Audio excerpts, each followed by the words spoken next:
विविध स्मृति धर्मों तथा संस्कारों का वर्णन। राजा शतानीक ने कहा, ब्राह्मण, 5 प्रकार के जो स्मृति आदि धर्म हैं, उन्हें जानने की मुझे बड़ी ही अभिलाषा है। कृपा पूर्वक आप उनका वर्णन करें।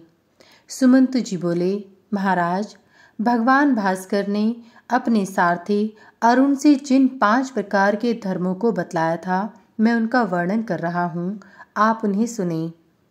भगवान सूर्य ने कहा, गरुण गृज, स्मृति प्रोक्त धर्म का मूल सनातन वेद ही है।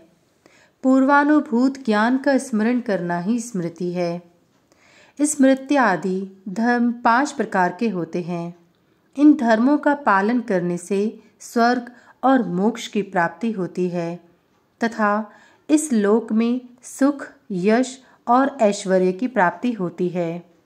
पहला वेद धर्म है, दूसरा है आश्रम धर्म अर्थात ब्रह्मचर्य, गृहस्थ, वानप्रस्थ और संन्यास। तीसरा है वर्णाश्रम धर्म अर्थात ब्राह्मण, क्षत्रिय, वैश्य और शूद्र। चौथा है गुण धर्म और 5वां है नैमित्तिक धर्म। ये ही स्मृत्यादि 5 प्रकार के धर्म कहे गए हैं। वर्ण और आश्रम धर्म के अनुसार अपने कर्तव्यों का निर्वाह करते हुए कर्मों को संपादित करना ही वर्णाश्रम और आश्रम धर्म कहलाता है। जिस धर्म का परिवर्तन गुण के द्वारा होता है, वह गुण धर्म कहलाता है। किसी निमित्त को लेकर जो धर्म परिवर्तित होता है, उसे नैमित्तिक धर्म कहते हैं। यह नैमित्तिक धर्म जाति, द्रव्य तथा गुण के आधार पर होता है। निषेध और विधि रूप में शास्त्र 2 प्रकार के होते हैं। स्मृतियाँ 5 प्रकार की हैं। दुष्ट स्मृति, अदृष्ट स्मृति, दुष्टादृष्ट स्मृति, अनुवाद स्मृति और अस्तादृष्ट स्मृति। सभी स्मृतियों का मूल वेद ही है। स्मृति धर्म के साधन स्थान ब्रह्मावर्त, मध्य क्षेत्र, मध्य देश, आर्यवर्त तथा याज्ञिक आदि देश हैं। सरस्वती और दृष्टवती, कुरुक्षेत्र के दक्षिण सीमा की एक नदी। इन 2 देव नदियों के बीच का जो देश है, वह देव निर्मित देश ब्रह्मावर्त नाम से कहा जाता है। हिमाचल और विंध्य पर्वत के बीच के देश को, जो कुरुक्षेत्र के पूर्व और प्रयाग के पश्चिम में स्थित है, उसे मध्य देश कहा जाता है। पूर्व समुद्र तथा पश्चिम समुद्र, हिमालय तथा विंध्याचल पर्वत के बीच के देश को आर्यावर्त देश कहा जाता है। जहाँ कृष्ण सार मृग, कस्तूरी मृग विचरण करते हैं और स्वभावतः निवास करते हैं, वह यज्ञीय देश है। इनके अतिरिक्त दूसरे अन्य देश मलेच्छ देश हैं, जो यज्ञ आदि के योग्य नहीं हैं। द्विजातियों को चाहिए कि विचार पूर्वक इन देशों में निवास करें। भगवान आदित्य ने पुनः कहा, खगराज, अब मैं आश्रम धर्म बतला रहा हूँ।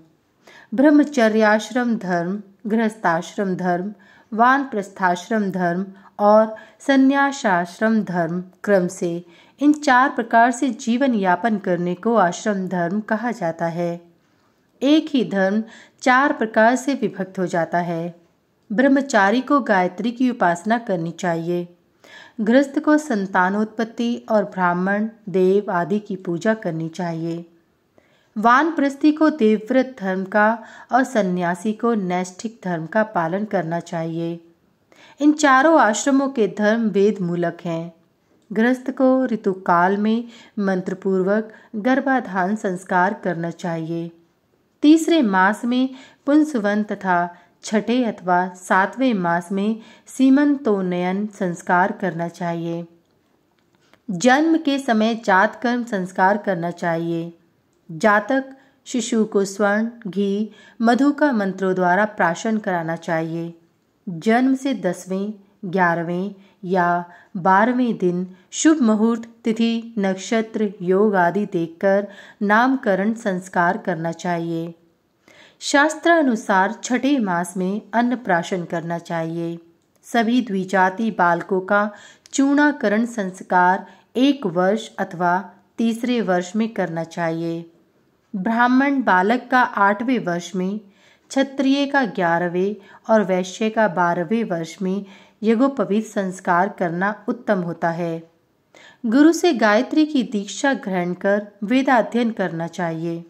विद्या अध्ययन के पश्चात गुरु की आज्ञा प्राप्त कर गृहस्थ आश्रम में प्रवेश करना चाहिए और गुरु को यथेष्ट स्वर्ण आदि देकर प्रसन्न करना चाहिए। गृहस्थ आश्रम में प्रवेश कर अपने समान वर्ण वाली उत्तम गुणों से युक्त कन्या से विवाह करना चाहिए।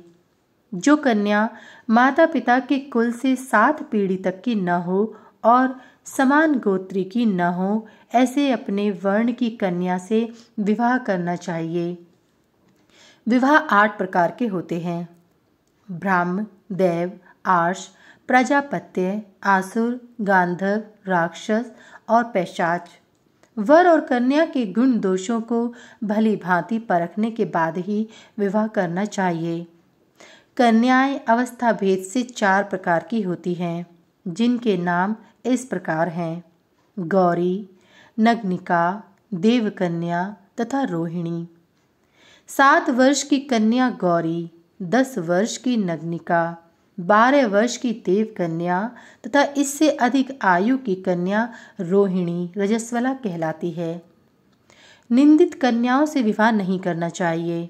द्विजातियों को अग्नि के साक्ष्य में विवाह करना चाहिए। स्त्री पुरुष के परस्पर मधुर एवं दृढ़ संबंधों से धर्म, अर्थ और काम की उत्पत्ति होती है और वही मोक्ष का कारण भी है।